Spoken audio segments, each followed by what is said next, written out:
Olá pessoal, sejam todos bem-vindos à nossa aula de número 14. Hoje nós vamos tratar de culpabilidade como pressuposto da pena. Nós vimos a aula passada a culpabilidade. Nós vimos que o crime é um fato típico, antijurídico e culpável, que a culpabilidade é um juízo de reprovação, para aquele que deveria ter feito ou agido de acordo com o direito e não o fez. Então, a culpabilidade é a reprovação penal. Vimos que a culpabilidade tem que se levar em consideração as questões da liberdade e que existem algumas causas onde a liberdade é tolhida. Então, nós vamos ter algumas excludentes de culpabilidade.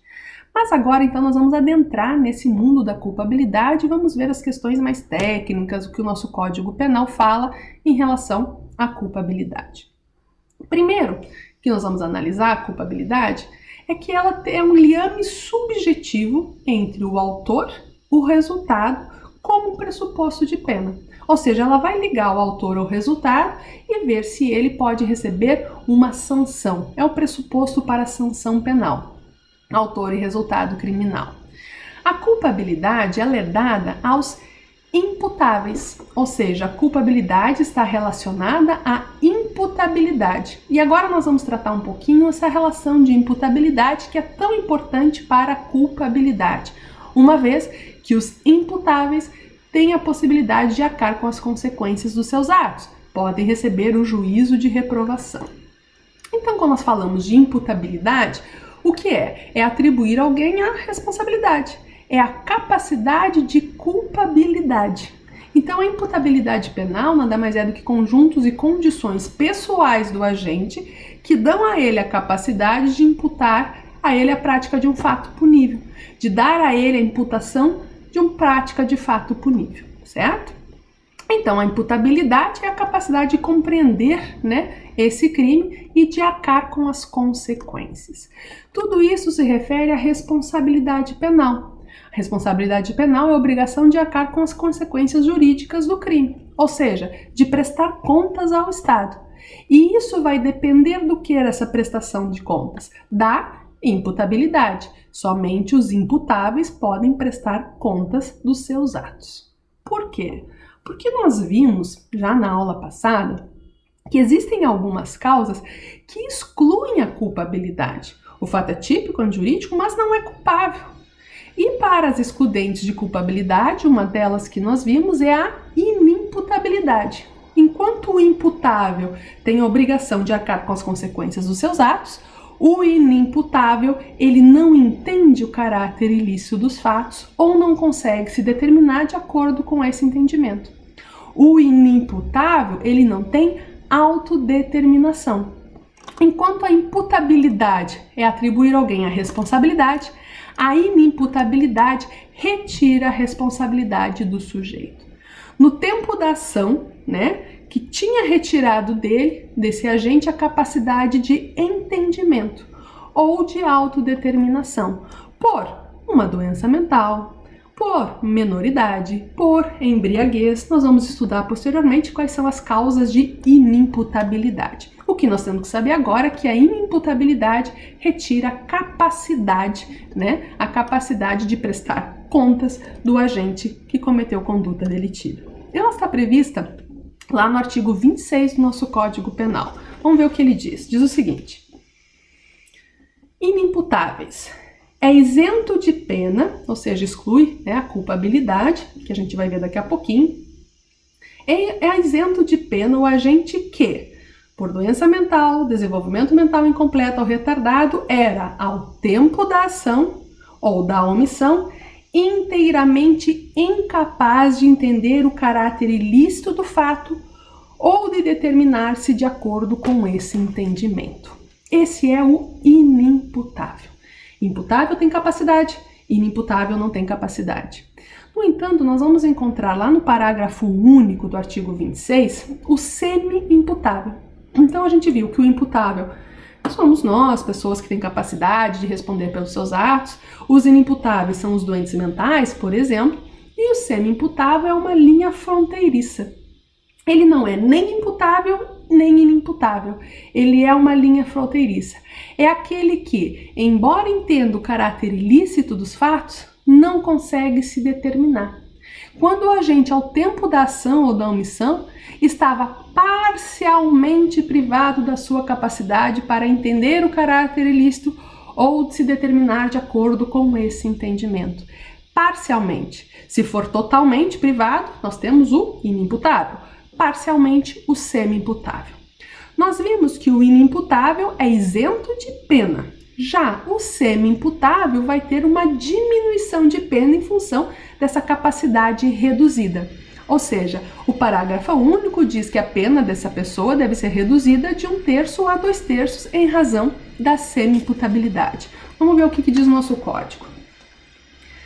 A pena pode ser reduzida de 1 a 2/3 se o agente, em virtude de perturbação de saúde mental ou por desenvolvimento mental incompleto ou retardado, não era inteiramente capaz de entender o caráter ilícito do fato ou de determinar-se de acordo com esse entendimento. Então, inimputável isenta de pena porque ele era incapaz, o semi-imputável diminui a pena, aplica-se a pena, mas diminuída de 1/3 a 2/3 porque ele tinha parcial capacidade, não era totalmente incapaz. E aquele que tem capacidade é o imputável. Então, em relação à imputabilidade, essa capacidade de responder pelo crime, em função do seu entendimento do caráter ilícito e de autodeterminação. Pois bem, quando a gente fala nessa questão de imputabilidade e inimputabilidade, nós vamos ver que existem alguns critérios, a serem analisados, alguns critérios, algumas teorias, alguns critérios em relação à imputabilidade. E nós vamos ver que um deles é adotado pelo nosso Código Penal.